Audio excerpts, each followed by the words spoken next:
Winter on the Kenai Peninsula provides a window into wildlife viewing unique to the season. Here, a cow moose, perhaps the most emblematic animal in all of Alaska. She lives in the forests year-round. Let's name this one Rhonda. During the winter months, Rhonda grows a thick winter coat, giving her a fuzzy appearance. Moose fur is hollow, trapping the air against her skin and insulating her from the frigid temperatures. Rhonda, don't go away just yet, Rhonda.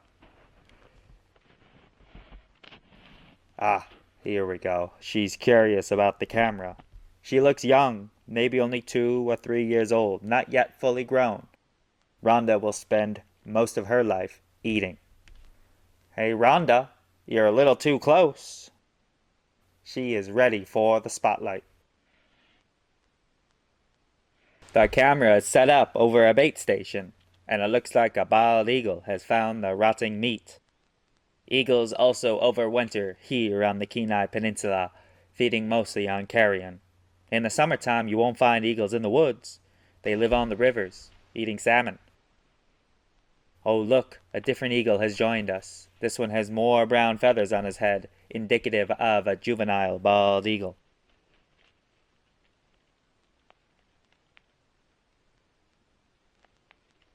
It looks like a raven has also perched up on a tree nearby the bait pile. Hunting in groups, ravens have been known to trap and kill prey twice their size, although this raven looks more of a scavenger than a hunter.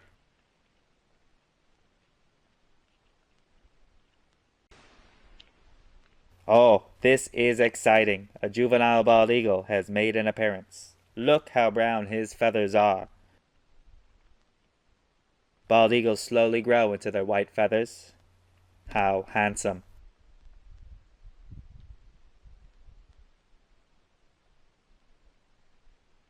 He doesn't seem to mind having his own private log as he watches the sun rise behind him.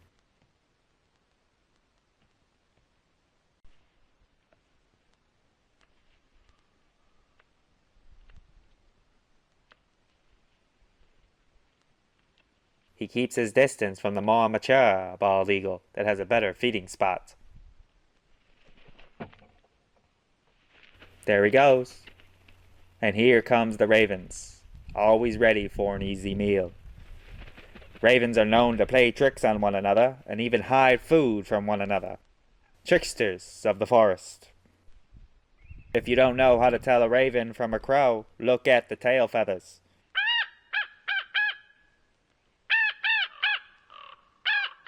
A raven will have a spade-shaped tail configuration, while crows sport a flat row of tail feathers. Ravens are the largest member of the crow family, with a wingspan of up to 56 inches. You can see why they aren't afraid to share a meal with an eagle.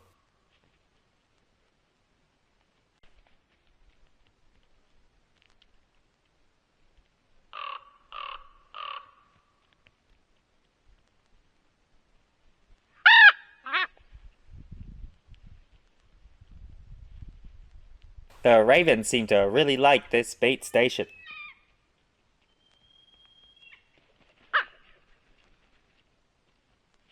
They are even calling in friends. A group of ravens is almost exclusively male.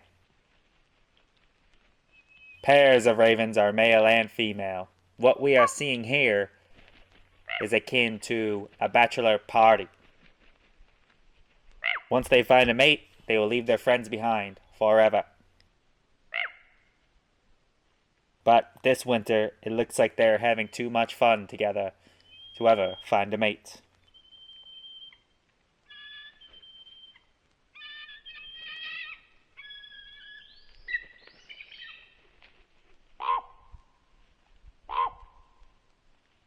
Some people consider ravens good luck, while others consider them harbingers of evil. As far as I can tell, these ravens are more of the freeloader variety, preferring to feed from the bait station. Ravens are known to follow predators, such as wolves and bears, feeding from the carcasses of recent kills. Ravens make all kinds of different sounds and chirps.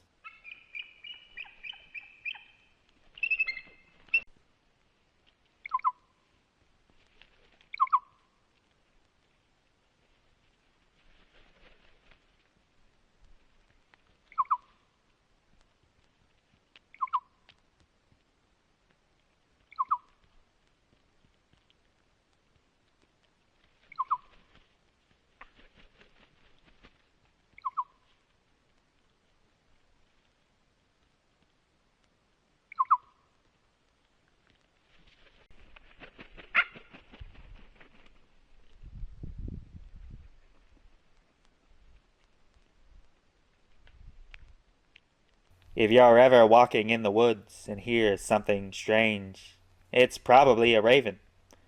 They have been known to mimic car alarms and even flushing toilets.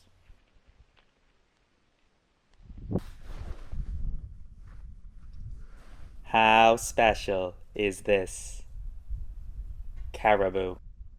The caribou of the Kenai Peninsula are rare, and this footage shows a glimpse into their secretive lives. Extirpated in the early 1900s, caribou were reintroduced in the early 1970s. Their population is still protected to this day.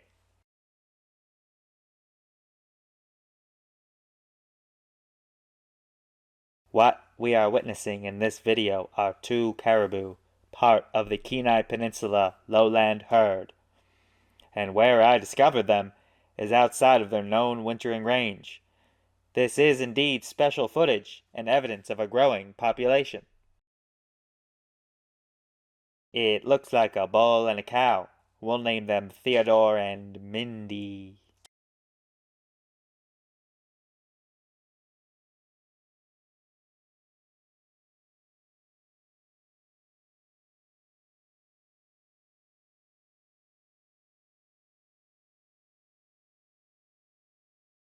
They are unconcerned about my presence, likely because the caribou are so well protected.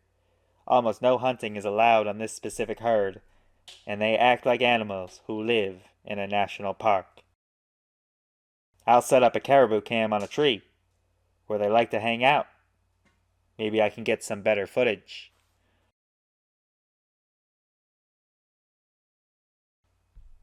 No, Theodore, you're too close to the camera. Well, at least he isn't shy.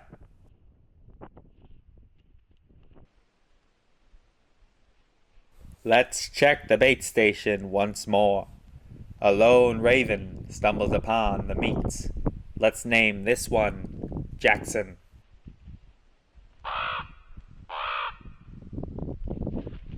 It is a good place to fly in for breakfast.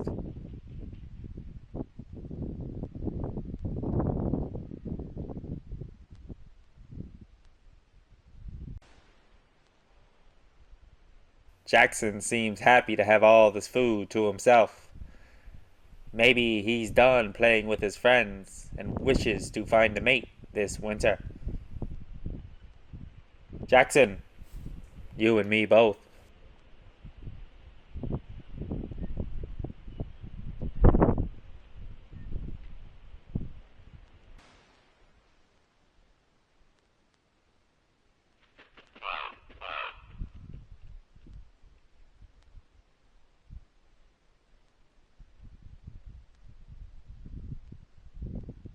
Jackson seems content in keeping the bait pile to himself.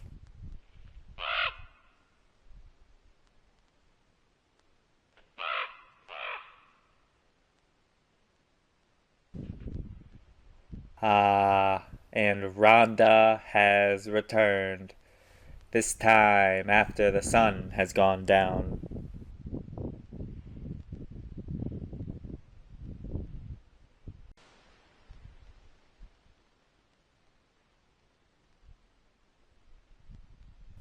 Welcome to Rhonda After Hours.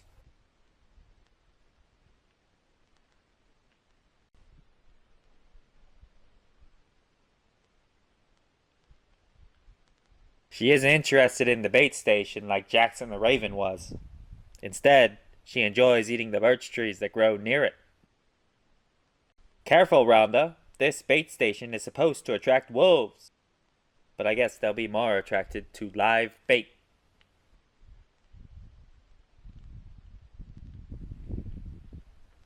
Moose will eat 40 to 60 pounds of food a day, and in the wintertime, they walk many miles to find enough to fill their bellies.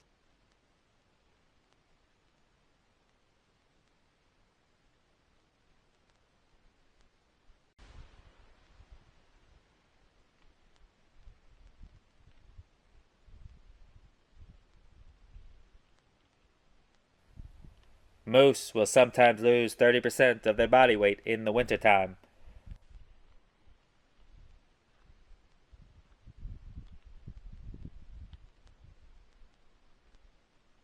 But Rhonda is doing her best to keep the pounds on.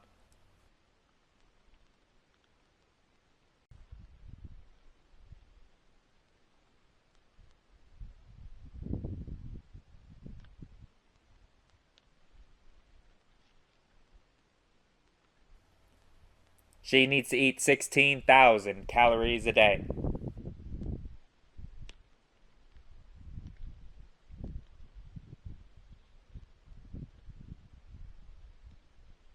Moose prefer to eat the tips of branches where the newest growth occurs.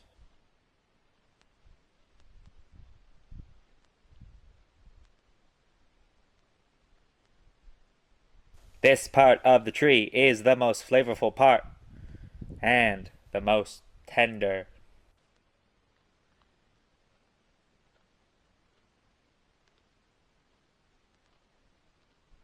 It is 5:40 a.m.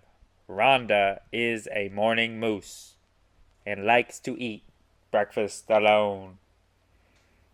In fact, most moose are solitary creatures, much different than caribou.